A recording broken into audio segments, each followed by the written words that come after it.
Lemos muitas histórias da Bíblia a respeito de jovens que disseram não e mudaram o curso da história. A primeira que quero mencionar, talvez nunca tenham ouvido falar. Seu nome foi Vasti e foi rainha da Pérsia. A esposa de Assuero, que reinou desde a Índia até a Etiópia. Pensem em todo o petróleo que ele tinha e provavelmente nem sabia. Um dos monarcas mais ricos que já viveu. E ele deu uma grande festa que durou muitos dias. No fim, provavelmente já bêbado, ele ordenou que sua esposa Vasti viesse e ali dançasse para todos os seus convidados. E ela assombrou aquele grupo de líderes mundiais. Ao se recusar, ela disse não. Eu não vou expor o meu corpo para esses homens. Ele mandou outra mensagem, ameaçando que ela deixaria de ser rainha e perderia seus confortos e bens materiais e toda a sua fama. Mas a sua resposta foi a mesma: não. E ela mudou a história, porque foi deposta como rainha. Nada mais sabemos. Mas por causa dela, Esther se tornou rainha e o povo judeu foi salvo. E até o dia de hoje, o povo judeu celebra um grande feriado, porque uma mulher disse não e abriu a porta para a salvação do povo judeu, porque havia um homem como Hitler, e era o primeiro-ministro do país, decidido a destruir e aniquilar os judeus. Agora, a Bíblia tem muito a dizer a respeito de sensualidade e lascívia e depravação. A palavra lascívia significa a tendência de incitar desejos sensuais. Sensualidade significa o apelo proposital aos sentidos físicos para satisfação pessoal. Talvez lendo um livro pornográfico ou assistindo um filme impróprio. A Bíblia diz que devemos nos abster das paixões carnais, da sensualidade, que fazem guerra contra a alma. Elas estão em guerra contra a sua alma e seu espírito. E a Bíblia diz que devemos nos abster delas, ficar longe delas. E então a Bíblia usa outra palavra, réprobo. Agora, isso se refere a pessoas totalmente depravadas, de consciências mortas ou cauterizadas, não sabem mais corar, perderam a capacidade de discernir entre o bem e o mal. E em Romanos 1:28 lemos: e por haverem desprezado o conhecimento de Deus, o próprio Deus os entregou a uma disposição mental reprovável para praticarem coisas inconvenientes. Ou seja, Deus desistiu deles dizendo: vão em frente, gozem toda depravação e toda sensualidade que quiserem, não vou perturbá-los. Ainda não. Mas saibam que seus pecados os acharão e prestarão contas no dia do juízo. E Paulo, escrevendo ao jovem Timóteo, disse: também estes resistem à verdade, homens de todo corrompidos, réprobos quanto à fé. Em outras palavras, rejeitaram a Cristo por tanto tempo que suas consciências se cauterizaram e seus corações se endureceram. E mesmo que o Espírito de Deus lhes fale, eles não podem ouvir. É por isso que é importante que você aceite a Cristo quando é jovem. É importante que venha a Cristo agora. Se o Espírito de Deus está falando com você, entregue a sua vida a Cristo, porque o dia pode chegar em que a sua consciência esteja morta e você não possa mais ouvir a voz de Deus. Ela disse não. Mas Vasti, você vai perder o trono, vai perder suas riquezas, pode até perder sua vida. Ela disse: minha resposta é não. Qual é sua resposta hoje àquelas coisas que são erradas? À mentira, à lascívia, à cobiça, ao preconceito racial? Qual vai ser? Você vai disciplinar seu corpo? Vai permanecer firme às convicções que Cristo e a Bíblia ensinam Ou vai ceder e seguir pelo caminho largo que leva à destruição, ou vai entrar pela porta estreita e pelo caminho apertado que conduz à vida eterna? Qual vai escolher? Você tem uma escolha hoje. Deus nunca vai forçá-lo a escolher. E então houve um outro jovem, um jovem chamado Daniel. E a Bíblia diz que Daniel resolveu em seu coração que não se contaminaria com as finas iguarias do rei, nem com o vinho que ele bebia. Agora, Daniel era um jovem que tinha um propósito. Ele havia sido capturado em Jerusalém. Quando o exército de Nabucodonosor invadiu a cidade, ele foi capturado e levado através de milhares e milhares de quilômetros à Babilônia. A quase 3.000 quilômetros de sua própria terra, sem aviões nem automóveis. Eram semanas de viagem. Mas ele estava resolvido a servir a Deus, e não devia ter mais de 12 ou 15 anos de idade. E Nabucodonosor, o grande rei, levara cativos de Jerusalém para a Babilônia, e ordenou que aqueles jovens, em quem não havia defeito, de boa aparência, instruídos em toda a sabedoria, fossem ensinados em sua corte, para que ele pudesse usá-los. Ele queria usar aqueles jovens judeus, porque sabia que eles tinham um dom especial. E durante o período de treinamento, mandou que lhes dessem os melhores vinhos e as mais finas iguarias, e todos os confortos disponíveis na corte de Nabucodonosor. Mas Daniel disse: não, não quero o vinho do rei, e não quero as iguarias do rei. Quero dormir no chão, não numa cama de penas. Quero viver uma vida simples e também disciplinada. Que diferença dos que mal podem esperar pelo dia em que possam sair de casa e se divertir. Mas não Daniel. Daniel estava longe de casa e ninguém saberia se ele fizesse algumas dessas coisas. Ninguém saberia se ele tivesse uma namorada e dormisse com ela, ou se embebedasse com o melhor vinho do rei. Ninguém saberia lá em Jerusalém, e ele poderia ter se tornado muito popular. Mas esse primeiro não, quando jovem, preparou-o para o grande não, quando era primeiro-ministro da Babilônia. E foi lançado na cova dos leões, porque não abandonou sua fé em Deus. Nós nos contaminamos ao comer demais, ou ao nos embebedarmos, ou ao tomar drogas, ou gastando tempo demais assistindo televisão, ou indo aos cinemas. Jesus declarou em Lucas capítulo 21: acautelai-vos, para que nunca vos suceda que os vossos corações fiquem sobrecarregados com as consequências da orgia e das preocupações deste mundo, e para que aquele dia não venha sobre vós repentinamente. O apóstolo Paulo disse: não disponhais para a carne no tocante às suas concupiscências. E Pedro disse: porque basta o tempo decorrido para terdes executado a vontade dos gentios, tendo andado em dissoluções, concupiscências e em detestáveis idolatrias. A Bíblia diz que devemos disciplinar nossas mentes e também nossos corpos, e disciplinar o coração pela nossa fé em Cristo. E então houve outro jovem chamado José, que foi vendido para o Egito pelos seus irmãos e se tornou escravo de um homem chamado Potifar. E Potifar tinha uma linda esposa, e José era forte e bonito. E em Gênesis, no capítulo 39, se quiserem ler a história, lemos a respeito da tentação de José. A esposa de Potifar se apaixonou por José, porque José se tornou mordomo de toda a casa de Potifar, cuidando dos seus negócios. E ela viu aquele belo jovem, viril e de boa aparência, andando pela casa e pelo jardim, cuidando dos negócios todos os dias, e ela o cobiçou. E disse: deita-te comigo. Ele disse: não. E acrescentou: não posso fazer isso ao meu senhor, que me confiou tudo o que tem, exceto sua esposa. Não posso pecar contra Deus, o Deus dos meus pais.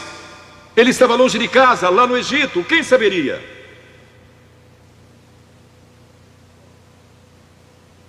Mas disse não. E quando disse não, na última vez, Ela o agarrou e ele fugiu dela, deixando sua capa. E ela começou a gritar, chamando os servos e dizendo: ele tentou me violentar. O que não era verdade. Mas Potifar acreditou e mandou que ele fosse lançado na prisão. E muitos de vocês sabem a história, que ele foi para a prisão e através de uma série de circunstâncias, ele depois se tornou primeiro-ministro de todo o Egito e governou o Egito sob o faraó. Deus o guardou e o promoveu, porque José teve a coragem de dizer não quando foi tentado. Agora, sexo não é pecado. O sexo nos foi dado por Deus para a propagação da raça humana e para nosso prazer, dentro de certos limites que Deus estabeleceu para o matrimônio. As características de um cristão são autocontrole e autodisciplina. E Paulo, escrevendo a Timóteo, disse: conserva-te a ti mesmo puro. Mas como você pode se conservar puro num mundo como este? Como pode se manter puro olhando para as bancas de jornais ou assistindo a alguns filmes? Como pode se manter puro com as tentações que enfrenta todo dia? Não pode, de modo algum, exceto se Cristo está em seu coração, Ele lhe dará força e o poder, porque nenhuma tentação lhe sobrevirá que Cristo não lhe ofereça o meio de escape. Entregue sua vida a Cristo hoje, deixe que Ele controle a sua vida, deixe Ele ser Senhor de sua vida, deixe que Ele controle essa área de sua vida, sua mente, seu corpo e sua vida sexual. Deixe que Ele tome conta dela. E lemos a respeito de um outro jovem chamado Moisés. Em geral pensamos em Moisés como um homem velho, de barba, mas foi na juventude que ele tomou a decisão que o levou à grandeza. Porque a Escritura diz: pela fé Moisés, quando homem, talvez 17 ou 18 anos de idade, recusou ser chamado filho da filha do faraó. Recusou. Ele fez uma escolha, preferindo ser maltratado junto com o povo de Deus, a usufruir prazeres transitórios do pecado. Agora, observe que ele estava no Egito. Era filho da filha de Faraó, herdeiro do trono do Egito. E talvez seria o próximo faraó. Mas ele fez uma escolha, porque sabia que seu povo, o povo de Israel, era escravo dos egípcios. E ele teve que tomar uma decisão no auge da sua glória. E no auge de tudo que lhe foi oferecido. E ele disse não a Faraó. Não vou ser seu filho, prefiro sofrer e morrer com o meu povo e servir o Deus vivo e verdadeiro. E foi exatamente o que ele fez. E conhecemos Moisés hoje como um dos grandes homens da história. Ele rejeitou os prazeres transitórios do pecado. E há uma diferença entre prazeres e alegria. Quem ama os prazeres empobrecerá, diz a Bíblia. E ela cita um homem que disse: entreguei meu coração à loucura e aos seus prazeres, mas tudo isso é correr atrás do vento. Quem vive em prazeres está morto, embora viva, amando os prazeres mais do que a Deus. A Bíblia diz que há pessoas que amam aos prazeres mais do que amam a Deus. É o seu caso? Você ama a Deus mais do que ama prazeres pecaminosos? Não falo de esportes e todas essas coisas maravilhosas que temos. Falo de prazeres pecaminosos. Mas a alegria é produzida pelo Espírito Santo. E há centenas de passagens que falam dessa alegria. Você pode ter alegria mesmo quando não tem prazer, porque a alegria é profunda. O anjo disse aos pastores naquela grande noite: não temais, pois vos trago boa nova de grande alegria, que o será para todo o povo.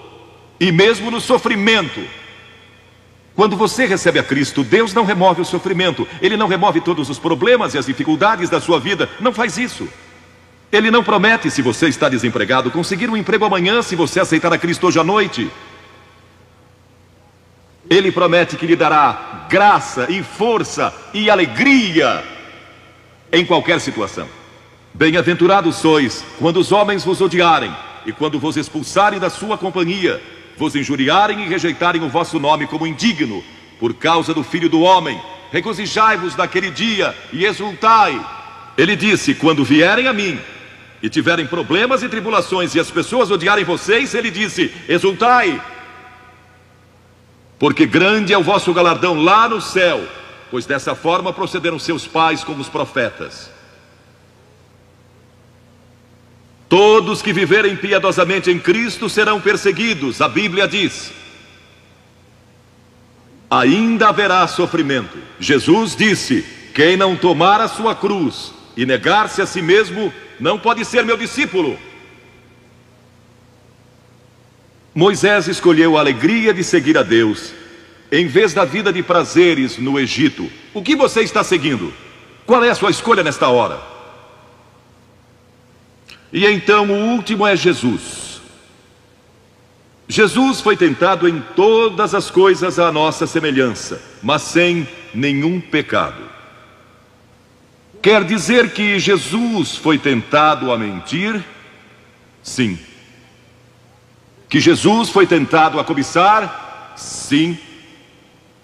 Que ele foi tentado a adulterar? Sim. Que Jesus foi tentado a roubar? Sim. Ele foi tentado em todas as coisas, como nós, mas sem pecado. Como ele teve vitória sobre a tentação? A Bíblia nos diz no capítulo 4 de Mateus e em muitos outros textos, mas vou falar só deste. O diabo veio a ele quando ele estava faminto e sedento e disse: se és o Filho de Deus, manda que estas pedras se tornem em pães. Observem que ele tentou colocar dúvidas na mente de Jesus quanto à sua identidade. Agora, Jesus era o Filho de Deus, nascido de uma virgem, Filho de Deus, que foi ressuscitado dos mortos pelo poder de Deus e está vivo hoje. Mas o diabo pôs dúvidas em sua mente. Ele estava fraco e cansado e faminto, um ser humano. Ele não enfrentou o diabo como Filho de Deus, enfrentou-o como homem. E ele sempre respondeu citando as Escrituras. É por isso que você deve decorar as Escrituras. Nem só de pão viverá o homem, mas de toda a palavra que procede da boca de Deus. Jesus disse que há uma coisa que é mais importante que a comida, e sexo, e coisas materiais. É sua vida espiritual. E então ele disse: se tu és o Filho de Deus, atira-te abaixo, porque está escrito: aos seus anjos ordenará a teu respeito que te guardem, para não tropeçares. E Jesus de novo respondeu: está escrito, não tentarás o Senhor teu Deus. E então o diabo levou a um alto monte e lhe mostrou todo o futuro do mundo, todos os reinos que ainda estavam por vir. E lhe disse: se dobrares o teu joelho e me adorares, eu te darei todos os reinos do mundo e sua glória. Jesus não argumentou se ele podia fazer isso. O diabo pode dar-lhe qualquer coisa. Alguns de vocês estão vendendo as suas almas por nada, coisas sem valor. A Jesus ele ofereceu o mundo todo, mas ele sabia que a cruz estava esperando por ele, e o único meio de salvação para o mundo era a cruz. Se tivesse obedecido o diabo, nós nunca teríamos tido a oportunidade de sermos salvos e perdoados. Jesus teria tomado um atalho e nós estaríamos perdidos. Mas Jesus disse: está escrito, ou melhor, começou dizendo: retira-te, Satanás, porque está escrito: ao Senhor teu Deus adorarás e só a Ele darás culto. E assim o diabo deixou, e anjos vieram e o serviram. Observe como Jesus enfrentou o diabo ao ser tentado. Primeiro, ele citou as Escrituras. Segundo, ele estava cheio do Espírito Santo. E terceiro, estava na vontade de Deus. Você está disposto a dizer não às tentações do diabo? Está? Pense nisso. e está disposto a dizer sim às declarações de Cristo, de que Ele é Filho de Deus, e quer que Ele entre em seu coração e perdoe seus pecados, salvando... eu sei, muitos de vocês foram batizados e confirmados. A maioria de vocês talvez sejam membros de uma igreja, ou se identificam com uma igreja, ou talvez vão à igreja 2 ou 3 vezes ao ano. Não sei se fazem isso ou não, mas sei que muitos o fazem. Mas não podem declarar aqui hoje: eu sei que meus pecados foram perdoados, eu sei que vou para o céu. Deus está disposto a perdoar todo o seu passado hoje por causa da cruz. Deus está disposto a dizer: eu perdoo você, porque Ele ama você. E Deus se interessa por você como se você fosse a única pessoa em todo o mundo. E você pode recebê-lo nesta noite. Você diz: o que preciso fazer? Primeiro, deve estar pronto a se arrepender dos seus pecados. O primeiro sermão de Jesus foi sobre arrependimento. E a palavra arrependimento significa mudança, mudar suas ideias, mudar seu estilo de vida. Deixar que Cristo entre e o ajude a mudar. Está pronto a fazer isso? Não pode mudar por si mesmo. Mas Ele o ajudará a mudar. Não que você será perfeito. Significa que vai dar à sua vida uma nova direção. E Ele estará com você para ajudá-lo. À medida que você anda dia a dia com Cristo. Você vai falhar e vai errar. Não vai ser perfeito. Mas Cristo estará com você, se estiver pronto a se arrepender. Diga a Deus: nesta hora eu pequei e me arrependo, e estou pronto a mudar. E então a segunda coisa é que você o recebe pela fé. Cliff disse há pouco que você não pode racionalizar a salvação. Há certas coisas que podemos compreender, mas muitas delas a princípio você não pode entender. Tem que vir como uma criança, dizendo: não posso entender tudo, mas eu te recebo em meu coração hoje pela fé. Pela fé que somos salvos, pela fé e não por obras, para que ninguém se glorie. Pela graça que somos salvos. E então a terceira coisa: você está pronto a sair daqui hoje dizendo: vou segui-lo e servi-lo o melhor que me for possível. Sabem, em nossa reunião em Bristol, algumas semanas atrás, estava ali um jovem de 17 anos, e ele tinha ido à autoescola aquela tarde. E pediu que seu instrutor o deixasse em um dos portões do estádio. E entre aquela multidão ele encontrou sua família, que tinha sido convidada para a cruzada. E no encerramento, ele e sua irmã fizeram o que vou pedir que vocês façam hoje. Vieram à frente e ficaram diante da plataforma, indicando que estavam entregando suas vidas a Cristo. Uma semana depois, esse rapaz de 17 anos morreu num acidente num túnel que desmoronou. Talvez vocês até tenham lido nos jornais. Ele disse sim a Cristo, nunca imaginando que em poucos dias ele estaria indo ao céu. E nós o veremos lá outra vez. Você sabe para onde iria se isso acontecesse com você?